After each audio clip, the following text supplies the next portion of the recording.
7 minutes can change everything. Imagine a bustling street in the heart of Atlanta, the evening sun casting stretched shadows across grey concrete. A tense exchange erupts, armed police officers versus a sharply dressed black man who claims to be an FBI agent. No one believes him at first. Fears rise as the confrontation escalates in front of stunned bystanders. Then just when you think you know exactly how it will end, something shocking happens, a twist that flips the story on its head and leaves everyone reeling. This is a story of ambition, prejudice, grit, and redemption. Buckle in. You won't believe what happens next. A sticky, humid heat blanketed the city of Atlanta, Georgia, in the heart of summer.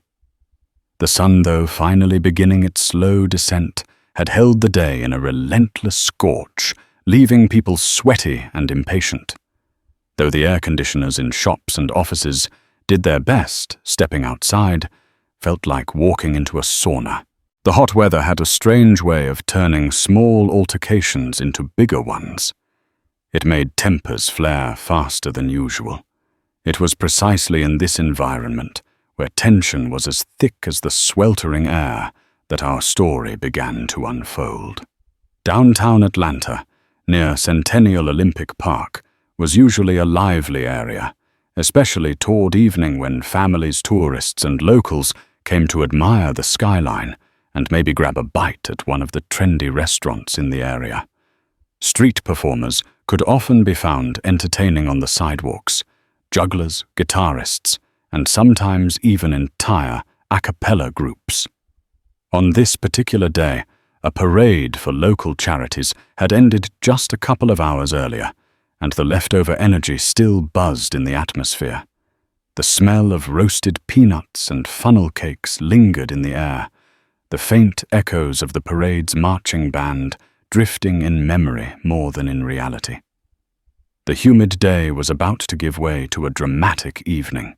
Already the sky was turning a pinkish orange as the sun dipped behind the tall buildings. People scurried about, finishing errands, trying to beat the impending rush of nightlife. On the corner of Marietta Street and Centennial Drive, 3 police cruisers were parked in a row, their engines humming softly. Officers milled around, responding to a radio call about suspicious activity in a nearby alley. Among the pedestrians in the area was Special Agent Marcus Slater of the Federal Bureau of Investigation, an Atlanta native who prided himself on being a hometown success story. He had grown up on the west side of the city, in a neighborhood where many saw little hope for advancement.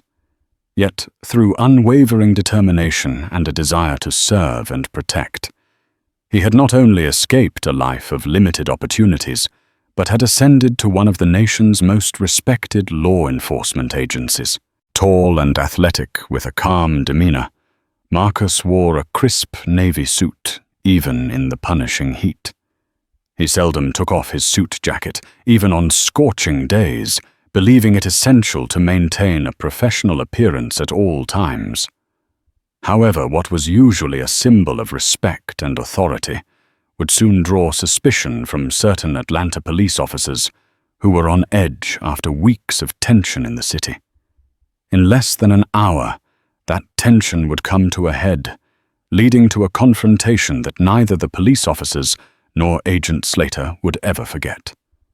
Little did anyone know what started as a misunderstanding was about to spiral out of control, culminating in a shocking twist that would be discussed for weeks throughout the city and beyond. The next 7 minutes, yes, just 7, would hold the power to reshape people's entire perspective on trust, race, authority, and justice. Marcus Slater was well liked within the FBI's Atlanta field office, located not far from the Martin Luther King Jr. National Historical Park. He had a reputation for being thorough, methodical, and above all, fair. He had once been on track to become a lawyer, having studied pre-law at a local college.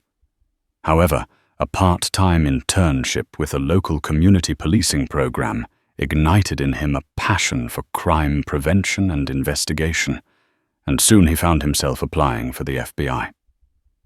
After excelling at Quantico and receiving accolades for his proficiency in both marksmanship and negotiation, he began his career as a field agent, focused on organized crime cases. Behind the professional exterior, Marcus carried a sense of personal responsibility for the community that had raised him. He often volunteered at youth centers in his old neighborhood, giving talks and mentorship to kids who, like him, grew up in environments with high crime rates and limited resources. He wanted them to see that someone who looked like them, who had walked their streets, could rise to positions of national importance. The Boys and Girls Club of Metro Atlanta was his second home in many ways. He'd show up unannounced just to talk to the kids, share a pizza, and let them know that with perseverance they could achieve more than they ever imagined. Yet despite his achievements and the respect he commanded within the Bureau, Marcus wasn't naive. He was well aware of how the world saw black men, even black men in suits or in uniform. He knew that wearing a badge didn't always guarantee others would treat you with the respect you deserved. There were plenty of stories within law enforcement circles of black FBI agents being mistaken for suspects. Although these stories angered him, Marcus chose to keep moving forward. He believed in the system's capacity to improve if only enough people of good character persisted within it. He also knew that wearing an FBI badge in certain circles could draw resentment or hostility, especially from local police officers who felt overshadowed. Still, Marcus had never personally encountered overt malicious discrimination. Perhaps a few sideways glances or overly suspicious stares, but nothing that seriously threatened his position or personal safety. He was, in essence, a man who believed in bridging gaps rather than widening them. He was determined to represent the FBI and his African-American heritage with dignity at every turn. That faith in the system, however, was about to be tested in ways he never anticipated.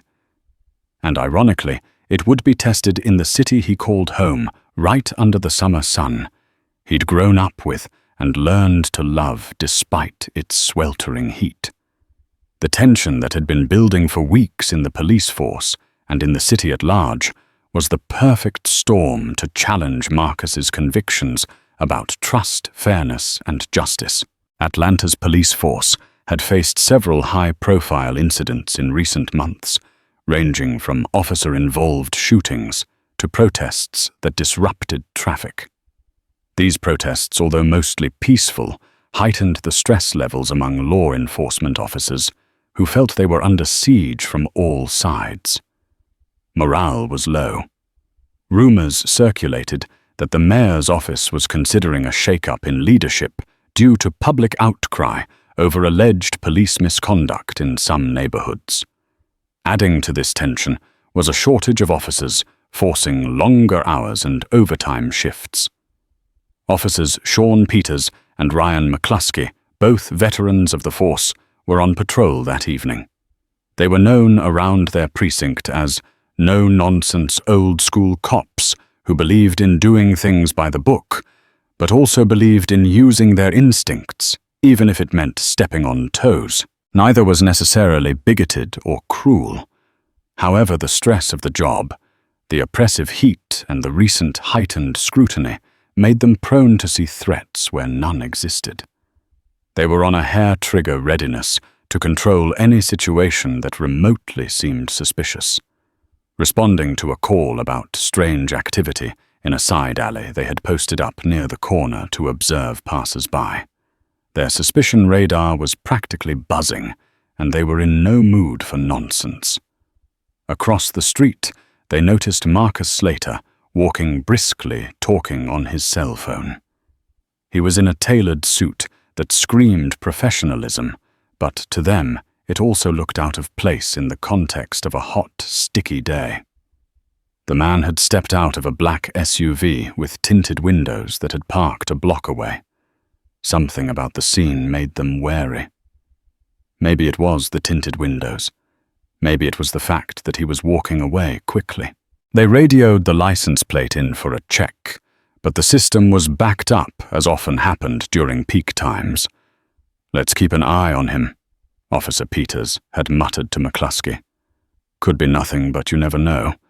The license check might give us something." They watched Marcus turn a corner, disappearing momentarily behind a busy bus stop.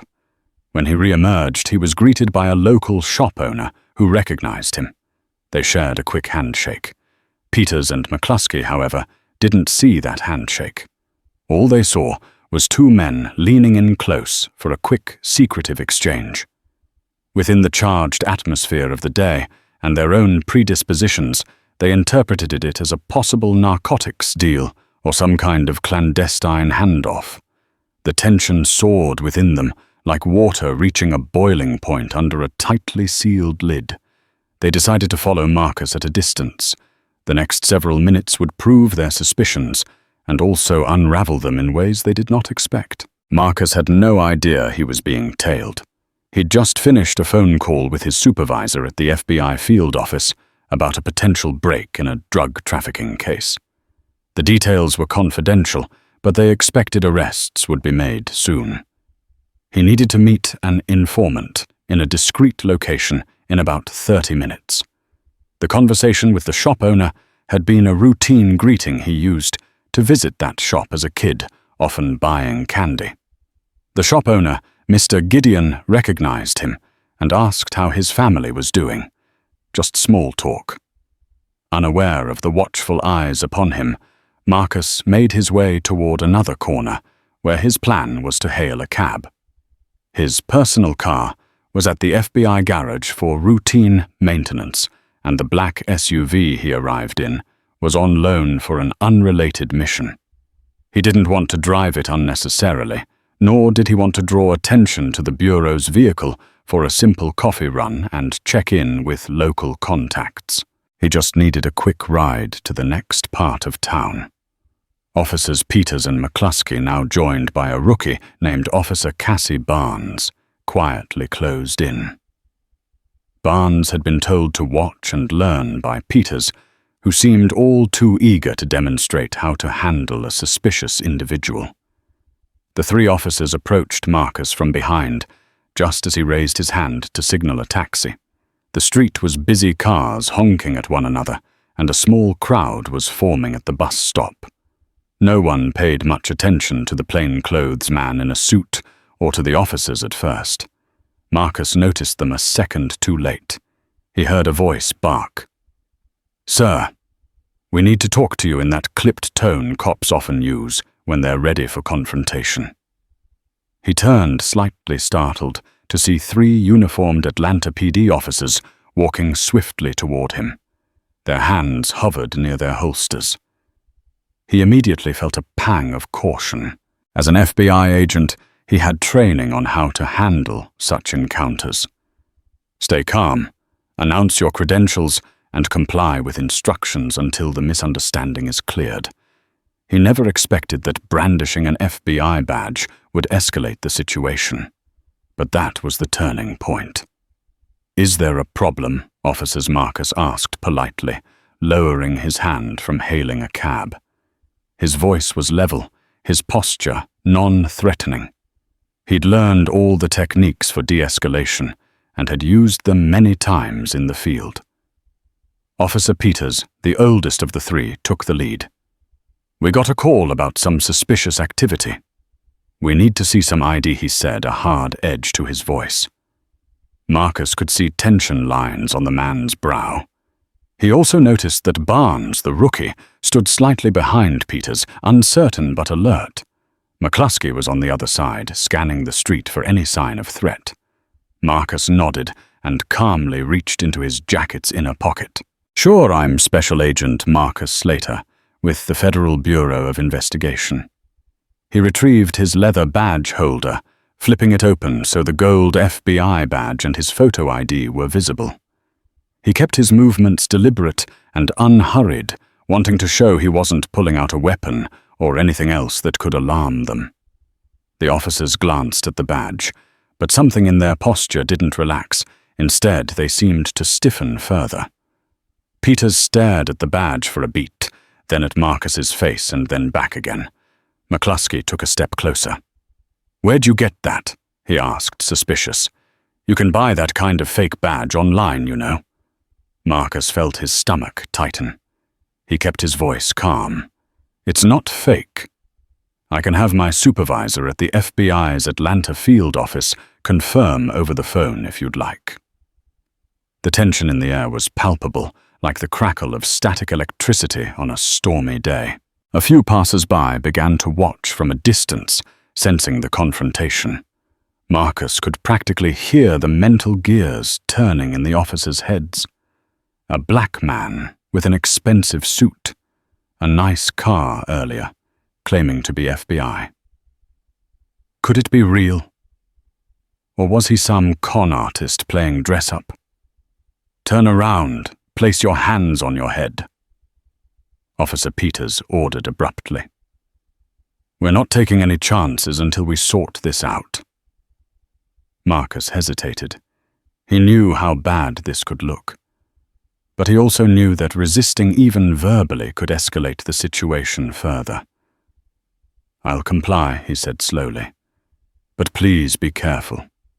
You can confirm my identity. Call the number on the back of my ID. They'll transfer you directly to my supervisor." Even as he spoke, he could see there was a flicker of doubt, especially in Barnes's eyes. She looked uncertain, as though she believed Marcus might be telling the truth, but was overshadowed by the authority of her senior partners. Marcus turned around, interlacing his fingers behind his head.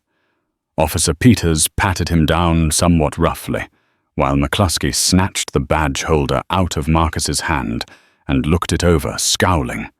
The entire process took only a minute, but it felt much longer. Marcus was trying to stay calm, reminding himself that the best approach was cooperation. He kept thinking, this will all be sorted out in a minute. They'll call the office, realize I'm legit, and we'll all go our separate ways. But that minute dragged on, then another. A cluster of onlookers began forming, pulling out cell phones to record. Atlanta had seen enough incidents between police and black men for the public to be wary, even if they didn't know the context. By the third minute, the tension was thick enough to cut with a knife. Officer McCluskey tried calling in the ID over the radio, but the system was slow, jammed with traffic from other incidents across the city. Peters, now visibly agitated, positioned Marcus near the hood of the police cruiser.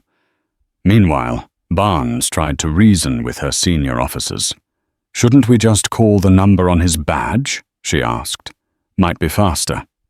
Peters waved her off, irritation flashing in his eyes. "We do this by the book," he snapped. "For all we know, that number could be part of the con." Marcus, overhearing the exchange, offered calmly, "You can look up the FBI's Atlanta field office number yourself. It's public information. Call the main line. Ask for Assistant Special Agent in Charge, Kelly. She'll verify everything."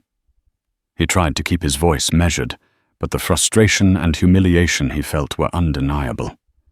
He could see passers-by forming opinions just by looking at him pressed against the cruiser. This was exactly the scenario he'd hoped never to face, a scenario that undercut his position, his authority, and his dignity. 4 minutes had passed since the confrontation began. Barnes, to her credit, stepped aside to pull out her own phone, presumably to try calling the FBI field office independently. McCluskey glared at her, but didn't stop her. At 5 minutes, the crowd of bystanders had grown. Some shouted at the officers, telling them to check the badge properly to stop harassing an innocent man. Others stayed silent, filming every second. The hum of traffic, the oppressive heat, and the rising voices created a toxic brew of suspicion and defiance. At 6 minutes, tension reached a fever pitch. Peters looked back at Barnes, who was on the phone trying to navigate the FBI's automated system to reach a live person. McCluskey eyed Marcus's suit jacket as though it might contain contraband. He even sniffed at a faint cologne scent lingering in the air, as if that might indicate some illicit activity. "Don't move," McCluskey growled to Marcus, his hand on his taser. By the 7th minute, something monumental happened. Barnes finally connected with the right person at the FBI field office. She explained the situation, provided Agent Slater's name, and waited. The crowd grew hushed, with only a few scattered voices continuing to protest the sight of a black man pinned against a cruiser. Then Barnes stepped forward, phone in hand, looking at Peters and McCluskey. "He's legit," she announced loudly enough for both officers and the surrounding onlookers to hear. "His supervisor wants to speak to whoever is in charge." A gasp rippled through the small crowd. People who had been filming cheered or sighed in relief. Marcus's own shoulders sagged slightly, a wave of emotional exhaustion hitting him. Yet the officers themselves looked more uncertain than relieved. In that split second, it could have gone smoothly. They could have apologized, or at least acknowledged their mistake. But everything was about to get far more complicated. Officer Peters, perhaps spurred by pride or embarrassment, didn't immediately let Marcus go. Instead, he made a show of continuing to pat Marcus down, rummaging through his pockets. The crowd began to murmur louder, sensing an overreach. Finally, Peters pulled out Marcus's wallet and let out a sound that was half disbelief, half something else, perhaps regret, for having gone this far. Inside the wallet was an official FBI identification card, fully legit, bearing the seal, the chip, and Marcus's name and photo. "We got a situation here," Peters muttered into his shoulder radio, refusing to relinquish control. McCluskey, equally stubborn, kept a firm grip on Marcus's arm. One might argue they were just being thorough. Or maybe they were too deep in their mistake and couldn't find a graceful way out. Marcus' voice, trembling with pent-up anger, finally spoke up. "You can see that I am who I said I am. Let me go." He wanted to maintain a calm aura, but the humiliation and fury were seeping into his tone. The adrenaline coursing through him made it difficult to remain composed, and then from the crowd came a voice. "He's the FBI agent I told you about." A tall African-American man in a security guard uniform stepped forward. His name was Devon Carter, a guard at a nearby office building. Devon had once attended a community meeting where Marcus had spoken about law enforcement cooperation. Recognizing Marcus, Devon approached his expression a mix of concern and frustration. "Let him go. He's done nothing wrong," Devon insisted. Peters and McCluskey now found themselves with no justification to continue holding Marcus. Their initial suspicion had been proven unfounded, and they were rapidly losing control of the situation in the eyes of a growing crowd. But they made one last attempt to reclaim authority. "We just need a statement," Peters said in a clipped voice, as though that might validate the entire fiasco. "We'll release him in a moment." That's when the unexpected happened. From down the street, two black SUVs, nearly identical to the one Marcus had arrived in earlier, came roaring up, lights flashing on the inside dashboards. They screeched to a halt. Out jumped 4 men, all wearing bulletproof vests emblazoned with the letters FBI. The lead man was Assistant Special Agent in Charge, Asac Kelly, a formidable woman known for her sharp intellect and zero tolerance for nonsense. She had come in person because she'd overheard the chaos through Barnes's call and recognized that the situation was spiraling. And in that moment, the entire dynamic flipped upside down. The presence of high-ranking FBI personnel on a busy Atlanta street, stepping out of sleek black SUVs with official insignia, was a stark contrast to the local police cruisers. The tension between federal law enforcement and local PD can sometimes be understated, but in that instance, it was front and center. You could sense the shift in power as ASAC Kelly approached. Her eyes narrowed with clear disapproval at the sight of her agent pinned against a cruiser. "What in God's name is going on here?" Kelly demanded, not shouting but projecting authority in a way that made the crowd fall silent.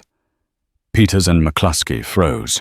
Even Barnes stepped back, relieved that the real cavalry had arrived to clarify the mess.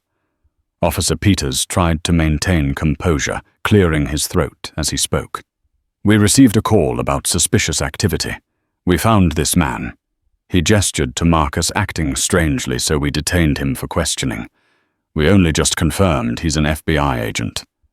Kelly's eyes flicked from the officers to the crowd, then back to Marcus, who still had his hands behind his head, even though no one was physically restraining him now. It was as if he couldn't believe he was free until someone explicitly told him so. Kelly's gaze softened momentarily when she met Marcus's eyes, silently acknowledging the humiliation he must be feeling. "Agent Slater." "You can lower your hands," she said gently, before turning back to the officers with steel in her voice.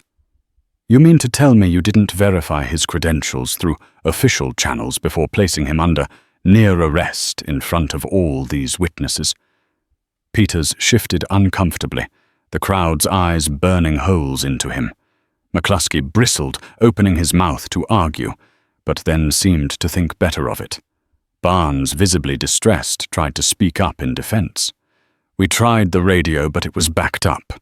I was on a call with your office when I got through." It happened so fast, Kelly cut her off, not unkindly. "I understand. But I also see your body language. You don't look comfortable with how this was handled." Her gaze flicked to Peters and McCluskey, who seemed more than uncomfortable. They looked trapped. One of Kelly's subordinates, a senior FBI agent named Carson, stepped forward, folding his arms. From the vantage point of those cameras, he said, motioning to the bystanders holding up smartphones, "It doesn't look good.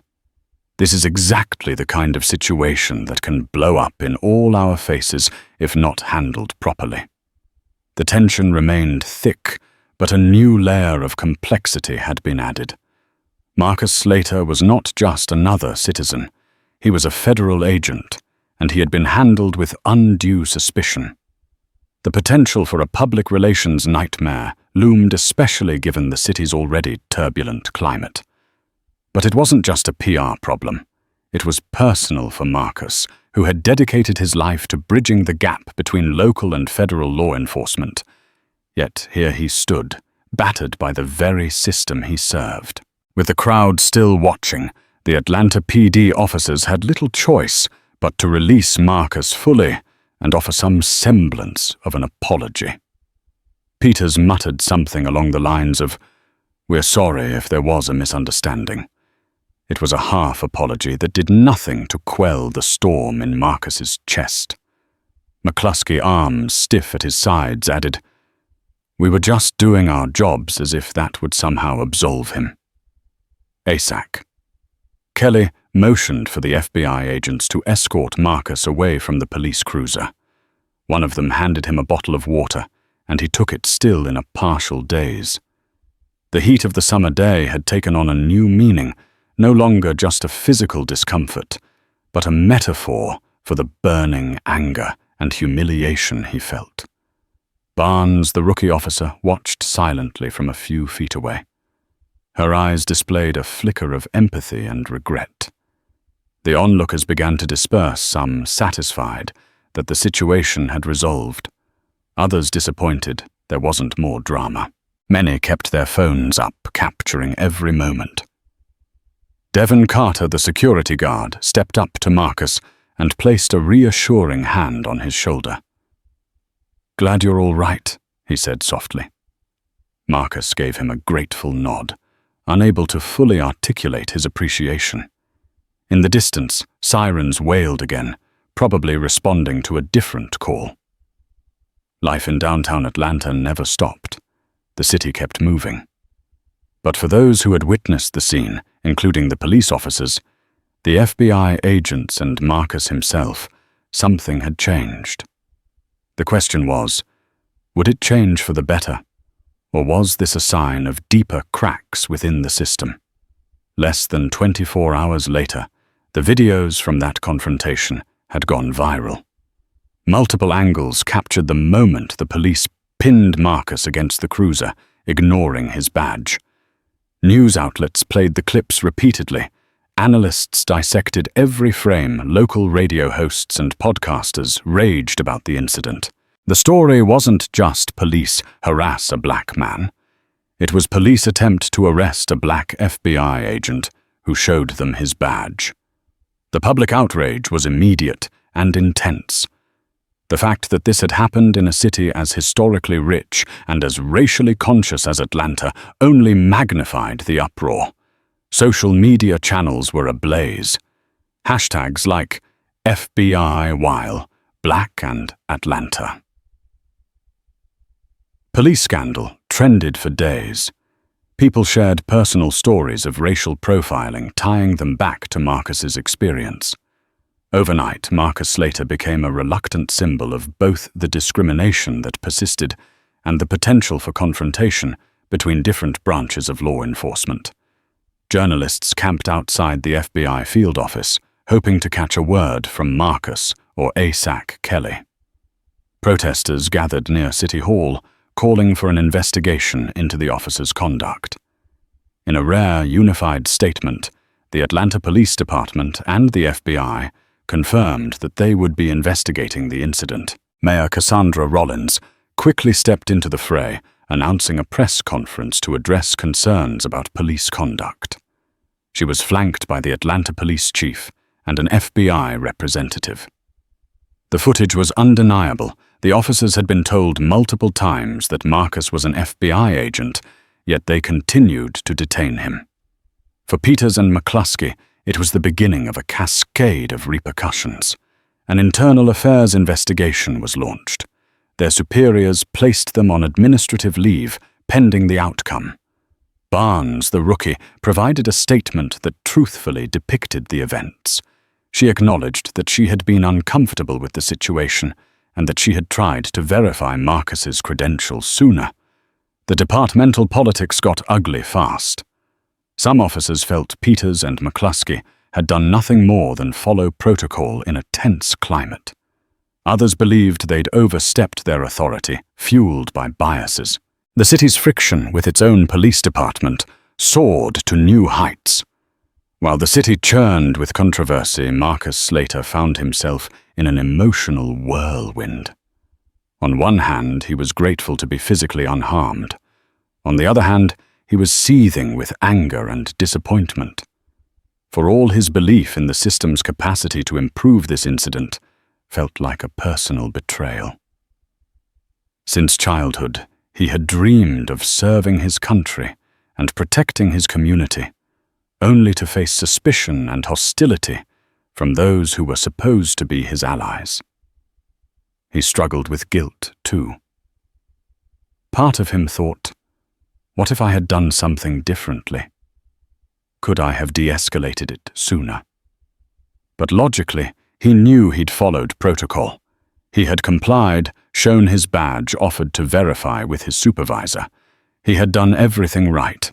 The fact that it still happened weighed heavily on him.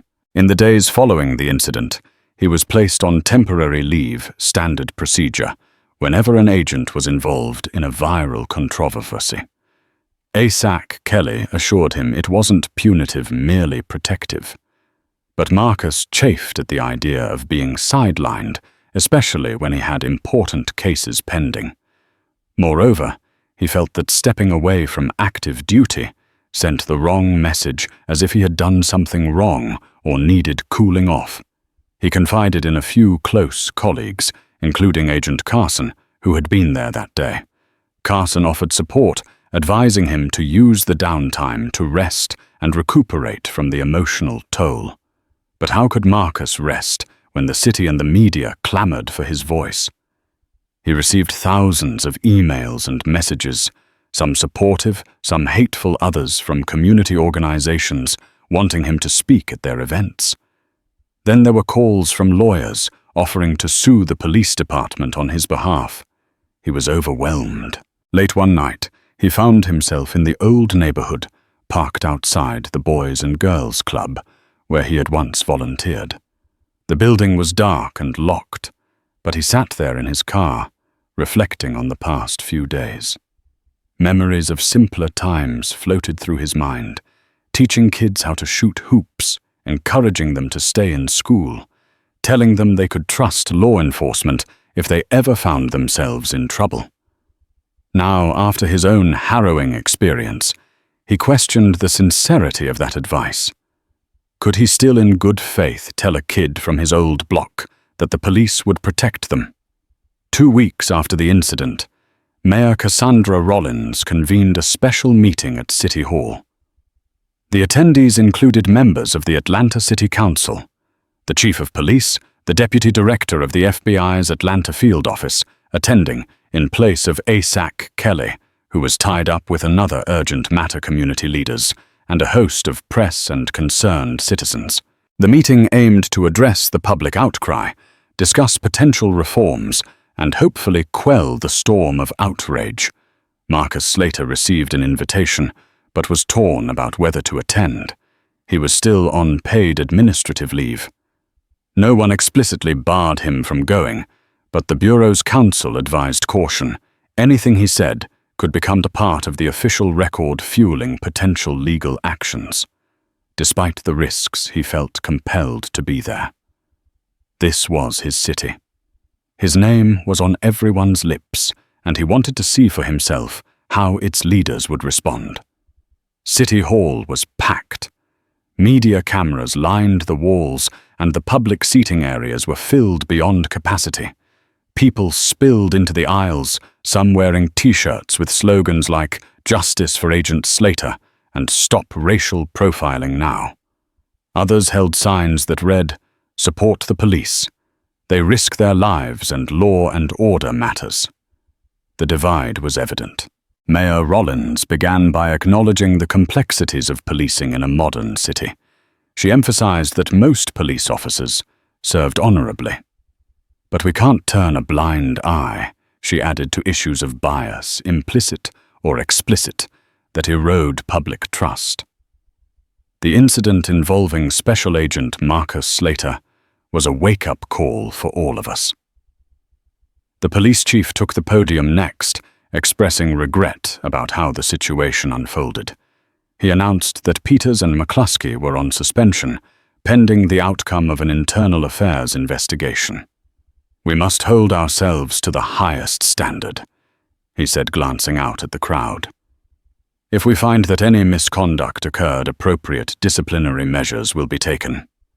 A city council member then introduced a motion for increased training on cultural sensitivity, improved verification processes when stopping individuals who claim to be law enforcement, and a review of the use of force protocols.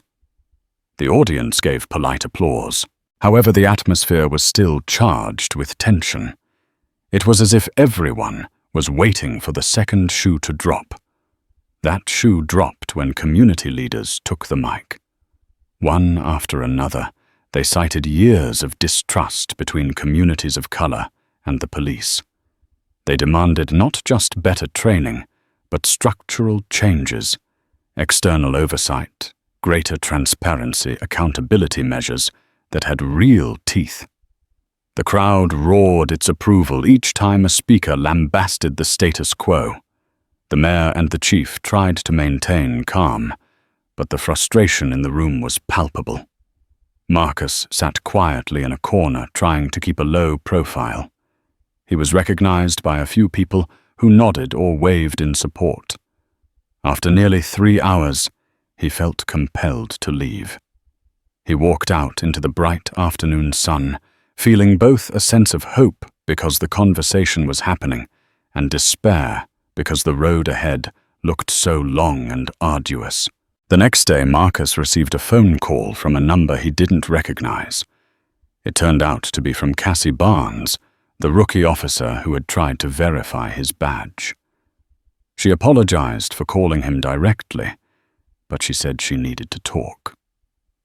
Marcus, out of curiosity and a sense of empathy, agreed to meet her at a public cafe near the FBI building. Over iced coffees, Barnes described the fallout at her precinct. She explained how she'd been labeled a snitch by some fellow officers for giving a statement that contradicted Peters and McCluskey's narrative. She told Marcus about the vicious rumors circulating that he had somehow tricked them, that his badge might have been expired, that he was known to be a troublemaker. All of these were lies, of course, but the rumors persisted. She was disheartened, realizing just how ingrained the blue wall of silence could be. "I joined the force to make a difference," she told Marcus, eyes misty. "But sometimes it feels like I'm swimming against a raging tide." Marcus could relate. He understood how an idealistic desire to protect and serve could run headlong into institutional inertia. Though the FBI had its own culture, he'd seen how politics and personal prejudices could hinder justice. He thanked Barnes for doing the right thing, acknowledging that her honesty took real courage. He suggested she document everything to protect herself in case the internal affairs investigation turned into a blame game. In that moment, they forged an unlikely alliance, a black FBI agent and a rookie white police officer, both committed to the principle that justice should transcend personal biases. It gave Marcus a spark of hope. If more people like Barnes existed within the system, maybe real change was possible. A week after the City Hall meeting, a major protest was scheduled downtown. Word spread through social media, urging people to gather in support of Marcus Slater and to demand further accountability. While Marcus appreciated the public outpouring, he worried about potential violence or clashes with the police. He had seen how peaceful protests could spiral if tensions were high. Thousands marched, chanting slogans against racial profiling, carrying signs that demanded not just justice for Marcus, but systemic reforms. Some signs bore his likeness, an image of him in a suit with his FBI badge displayed. Marcus watched from a distance, partially in awe, partially uncomfortable with being turned into a public symbol. Local news covered the protest live, focusing on large banners that read, "Enough is enough," and "End police impunity." Tensions mounted as a line of riot police formed at the perimeter, presumably to contain the march. The march organizers had pledged a peaceful demonstration, and for most of the day it remained so. Families walked with children. Clergy members joined, linking arms in solidarity with activists. The mood was equal parts somber and hopeful. But as dusk settled, a small group of agitators arrived, faces covered, wearing dark clothing. They began throwing bottles at the police line and shouting obscenities. The protest organizers tried to dissuade them, but the chaos spread quickly. Soon trash cans were overturned, and a scuffle broke out between these agitators and a row of officers. Tear gas canisters hissed in the gathering darkness. Marcus, who had been observing from a nearby sidewalk, felt his heart pound. This was exactly what he feared, a peaceful protest overshadowed by violence. He stepped forward, instinctively, badge in hand, trying to calm the situation. "Stop!" he yelled, approaching the front line. Some recognized him and paused, but others were caught in the frenzy. Smoke burned his eyes and he struggled to breathe. Through the haze, he saw Barnes among the police officers, eyes watering from tear gas, as she tried to keep the peace. The irony wasn't lost on Marcus. Less than a month ago, the police had pinned him against a cruiser, disregarding his credentials. Now he was stepping into harm's way to prevent violence against them. It reaffirmed his core belief: law enforcement and the community should not be on opposite sides. They needed to stand together against crime and injustice, not fight each other. Amid the tear gas and confusion, a remarkable moment occurred. Some protesters recognized Marcus and started chanting, "Listen to Slater! Listen to Slater!" The refrain spread, and soon the crowd quieted enough for him to speak. Coughing from the lingering tear gas, Marcus raised his voice, telling everyone to back up, urging calm. He identified himself as an FBI agent, as a native of Atlanta, and implored the crowd not to let anger overshadow the cause. On the police side, some officers recognized him as well, and held their line uncertain, but not advancing aggressively. Barnes caught his eye across the street and gave a slight nod, acknowledging his efforts. The agitators who had instigated the violence seemed confused, torn between continuing to provoke or blending back into the crowd. Gradually, the chaos ebbed. The press later captured the image of Marcus, standing with his badge raised, face streaked with sweat and tear gas residue, between the police and the protesters. It became an iconic photo, circulated widely in print and online. For that night at least, the city had narrowly avoided a full-scale riot. The Internal Affairs investigation concluded 3 weeks later. The findings were released at a press conference held jointly by the Atlanta Police Department and the mayor's office. As many in the public had anticipated, it found that Officers Peters and McCluskey had failed to follow proper verification procedures, displayed unprofessional conduct, and used excessive force given the circumstances. They had effectively detained an FBI agent, despite clear evidence of his credentials. The recommended discipline was severe. Both officers faced suspensions without pay, and there were strong hints they might be terminated. The police chief, under pressure from all sides, announced immediate reforms to procedures for verifying law enforcement identities. Additionally, sensitivity training and de-escalation strategies would become mandatory quarterly sessions for all officers, not just an annual formality. The press also grilled the chief about the rumored prejudices within certain precincts. Though he maintained the usual line that such behavior was not representative of the department, he was forced to acknowledge systemic issues. He promised more community outreach and pledged to rebuild trust. In parallel, a civil rights lawsuit was filed against Peters and McCluskey on behalf of Marcus Slater by a national organization that had taken an interest in his case. Marcus hadn't personally initiated the suit. He was still conflicted about dragging the city's officers through court. But the organization argued that it was necessary to set a precedent. Even so, Marcus cooperated with the legal process, providing testimony about what had transpired that day. Meanwhile, the FBI conducted its own administrative review. Marcus was cleared of any wrongdoing and reinstated to active duty. In fact, he was commended for his quosha under extreme pressure. ASAC Kelly informed him that his record would reflect his professionalism. The final piece of karma hit Peters and McCluskey even harder when multiple prior complaints from citizens, previously dismissed due to lack of evidence, were reopened in light of the new revelations. Old video footage and statements emerged, painting a disturbing pattern of questionable stops and harassment. It became clear that their suspicion of Marcus wasn't a one-off event. They had been profiling individuals based on vague gut feelings for years, often targeting minority neighborhoods. In the end, both officers resigned before termination could be finalized.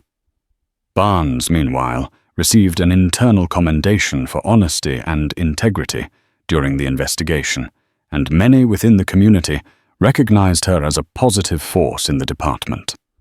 A month later, Marcus stood in a packed auditorium at the Boys and Girls Club of Metro Atlanta. The center's leadership had invited him to speak on community relations and law enforcement. At first, he was reluctant, still sorting through his own emotions. But eventually, he agreed, realizing that silence would help no one. The crowd included local kids, teens, parents, and even some police officers who wanted to mend the division. Barnes was there too, in plain clothes, smiling with encouragement. Mayor Rollins also attended, along with the new police oversight committee formed in the wake of the scandal. On stage, a panel of speakers discussed ways to improve policing, reduce racial bias, and ensure accountability.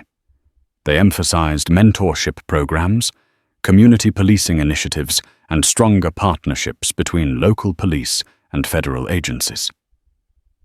When Marcus finally took the microphone, the room fell silent. He spoke candidly about his experience, how humiliating and frightening it was, even for someone trained to handle high-pressure situations. He explained the emotional turmoil of being treated like a criminal when he was in fact an FBI agent. Yet he also talked about the importance of continuing to believe in the possibility of change, of working within the system to reform it from the inside. "There's a reason I joined the FBI," he said, his voice resonating through the auditorium. "I believed, and still believe, that our institutions can serve the people honorably if good folks stand up and do the right thing. We can't give up because of one bad encounter, even a humiliating one. We have to push for reforms, hold each other accountable, and strive to restore trust." The audience erupted in applause. Reporters scribbled notes and cameras flashed. Marcus turned to address the police officers present, urging them to remember that the people they serve are not the enemy. Then he turned to the community members, asking them not to lose hope in all law enforcement because of a few bad actors. It was a night of catharsis, a step toward healing, not a magical fix. There was no delusion that everything would be perfect from that day forward. But it was a start, a chance to direct the public outrage into meaningful dialogue and policy changes.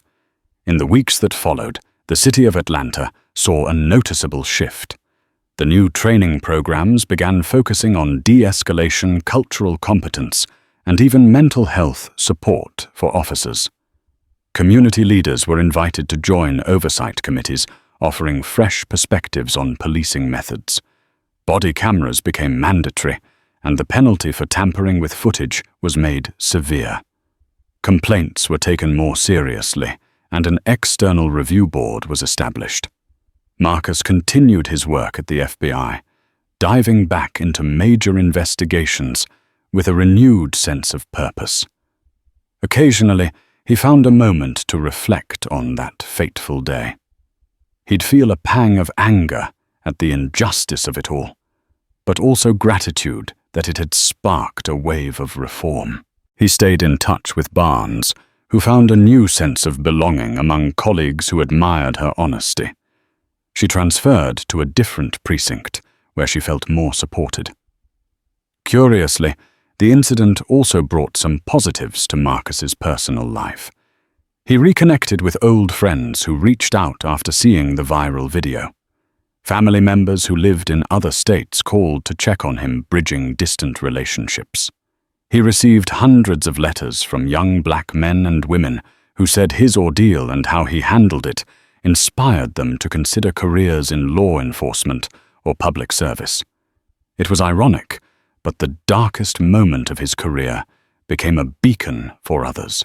The entire confrontation with the Atlanta PD that day had lasted only 7 minutes before Barnes confirmed Marcus's FBI credentials. Yet those 7 minutes left a lasting imprint on a city's consciousness, sparking protests, investigations, policy changes, and a citywide conversation about race and power. It was a potent reminder that the smallest sliver of time can become a catalyst for significant change. Marcus often reflected on the power of that short time frame. How many times, he wondered, had a mere handful of minutes led to tragedy instead of reform? How many times had an incident with the police ended differently, with lives ruined or lost? In his case, he was lucky. Lucky he wasn't harmed.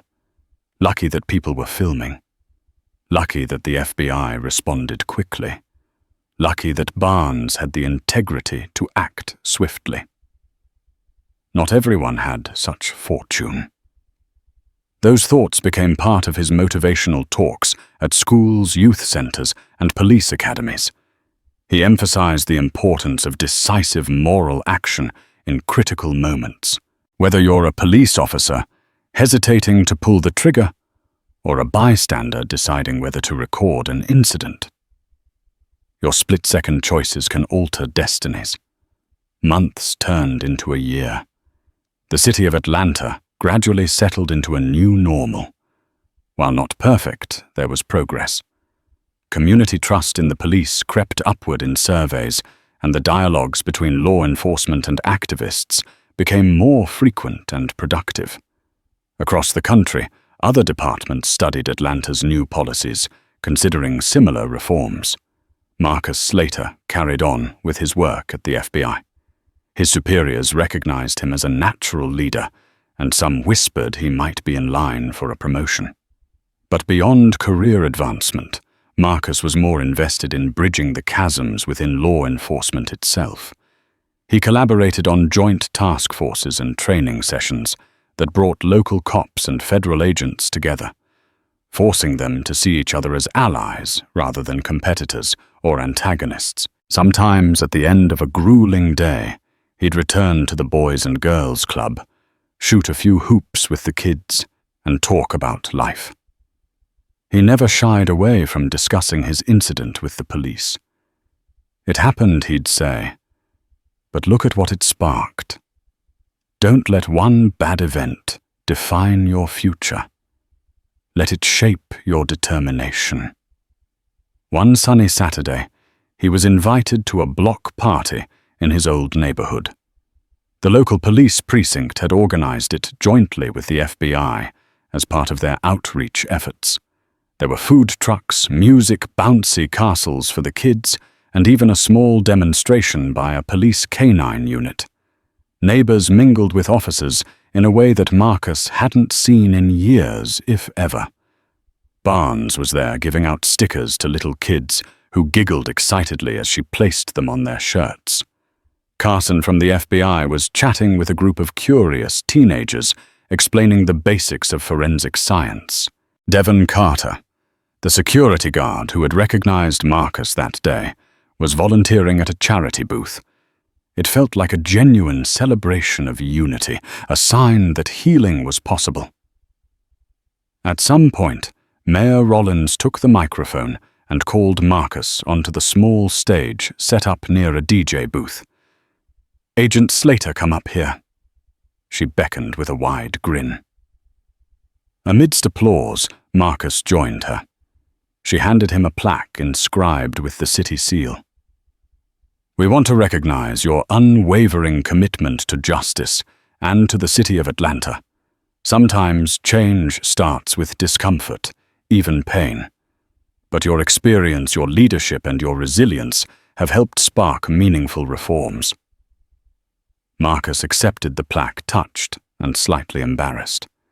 He looked out at the crowd, black, white, Latino, Asian, old, young, uniformed civilian, and felt a surge of pride and hope. A year ago, these same streets were filled with protest and outrage. Now the city was celebrating progress, albeit with much work still ahead. In that moment, Marcus realized that the injustice he endured had not been in vain. It had been a catalyst, a hard blow of karma that forced Atlanta to reevaluate its policing. Peters and McCluskey had faced consequences for their actions, and new policies were in place to prevent similar abuses. Marcus had found renewed purpose in advocating for change from within. What had once felt like a personal humiliation now stood as a testament to resilience and the power of collective action. In the end, what happened to Agent Marcus Slater revealed both the flaws and the promise within our system. A single encounter, those intense 7 minutes, sparked outrage, triggered essential conversations, and ultimately led to reforms that improved trust between the community and law enforcement. Marcus, though momentarily shaken, emerged stronger, more determined than ever to champion fairness and unity. Let this story be a reminder that even the darkest events can be catalysts for meaningful change.